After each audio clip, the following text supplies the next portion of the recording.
আসসালামু আলাইকুম everyone, welcome back to my channel আইবা ইয়ামি ফুডস। আজকে আমি আপনাদের তৈরি করে দেখাবো স্পেশাল শাহি গরম মশলা। আর একটি মশলা দিয়ে আপনারা গরু, খাসি, মুরগি, হাঁস, রেজালা, খিচুড়ি, বিরিয়ানি, তেহারি, কাবাব, কোপ্তা, রোস্ট, কুরমা, সবজি, কালাবোনা। শুধু কালাবোনাতে একটু রাঁধুনি অ্যাড করবেন, বাকি সব এক মশলাতে হয়ে যাবে। কোনো কিছু কিনতে হবে না, শুধু একটা মশলাতেই আপনার বাজিমাত।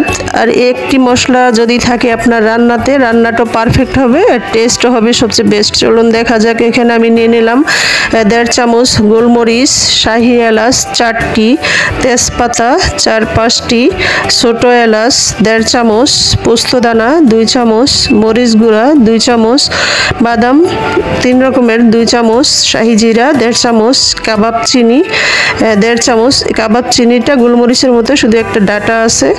আর স্টার এনাইস নিয়েছি 2টা, আর জয়ফল নিয়েছি 1টা, আর এখানে জয়ত্রী আছে 1.5 চামচ, আর হচ্ছে লবঙ্গ হচ্ছে 1 চামচ, আর সরিষা হচ্ছে 2 চামচ, জিরা 2 চামচ, দারুচিনি এখানে 5-6টার মতো আছে। আর সবগুলি এখন আমি কিচেনে চলে যাব। এখানে ভাজতে হবে, ভাজা বলতে ভাজলে পুড়ে যাবে, শুধু একটু গরম হয় যেন মশলাটা।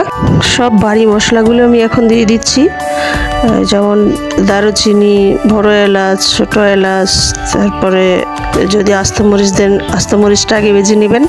আর সবগুলো এখন দিয়ে আস্তে আস্তে ভাজতে থাকবো। এগুলি ভেজে যখন মচমচে হয়ে আসবে, মানে যখন ব্লেন্ড করবেন, ব্লেন্ড করার সময় যেন খুব সহজে ব্লেন্ড হয়ে যাবে। আর ব্লেন্ডার দেওয়ার গরম গরম দেবেন না, একটু ঠান্ডা করে দিবেন। এই মশলাতে কিছু মশলা আছে যেগুলি খুব জাল ছড়াবে বেশি দিলে, যেমন কালো গোলমরিচ, লবঙ্গ, এই 2টা পরিমাণ একটু কম দিতে হবে। আর ফ্লেভারও চেঞ্জ করে ধনিয়া, তেজপাতা এগুলো একটু পরিমাণ মতো দিতে হবে। আমি যে পরিমাণ নিয়েছি ওই পরিমাণটা ঠিক রাখলেই হবে। আর হচ্ছে বেশি ফ্লেভার চাইলে এলাচ, কাবাব চিনি, জয়ত্রী, জায়ফল এগুলো অনেক ফ্লেভার ছড়ায় এবং টেস্ট পরিবর্তন করে, অনেক টেস্ট হয় খাবারে। আর হচ্ছে মাংস সফট করে হচ্ছে জয়ফল। এটা মাংসতে এই মশলাটা থাকলে খুব দ্রুত সিদ্ধ হয়।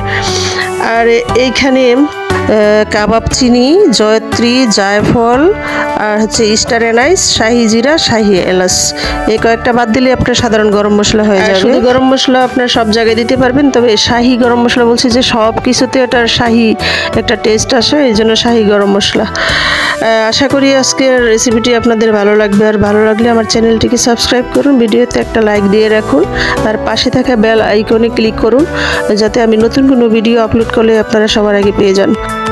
যে যেখান থেকে ভিডিওটি দেখতেছেন প্লিজ বেশি বেশি করে ফ্রেন্ডস অ্যান্ড ফ্যামিলির সাথে শেয়ার করুন, যাতে আপনার মাধ্যমে অন্য আরও 2-1জন মানুষ দেখতে পারে। আর প্লিজ আমার ভিডিওটি যদি ভালো লাগে একটু লাইক কমেন্ট করেন। এখন আমার বাজার শেষ হয়ে গেছে, আমি ব্লেন্ডারে নিয়ে নিব, আর ব্লেন্ডারে নিয়ে এগুলি ব্লেন্ড করে নেব। আর এখন ব্লেন্ডারে ব্লেন্ড করার পর এই মশলাটা আপনারা বাইরে অন্তত 6 মাস রেখে সংরক্ষণ করতে পারবেন। কিন্তু এটা হচ্ছে বেশি পরিমাণে যদি আপনি মশলা তৈরি করেন, কিন্তু এটার ফ্লেভার আস্তে আস্তে দিন দিন কমতে থাকে। এয়ারটাইট বক্স করে রেখে দিলে আপনার 6 মাস পর্যন্ত ভালো থাকবে, কিন্তু এটার ফ্লেভারটা আস্তে আস্তে কমতে থাকবে। এই জন্য আমি অল্প করে তৈরি করি, আর তৈরি শেষ হলে আবার তৈরি করি। এভাবে করে আপনারা তৈরি করতে পারেন। আশা করি আপনাদের এই রেসিপিটি অনেক উপকারে আসবে, আর আমার এইটুকু সার্থকতা যদি আপনার উপকারে আসতে পারি। আল্লাহ হাফেজ। পরবর্তী ভিডিও দেখার জন্য আমন্ত্রণ রইল। ভালো থাকবেন। Thanks for watching.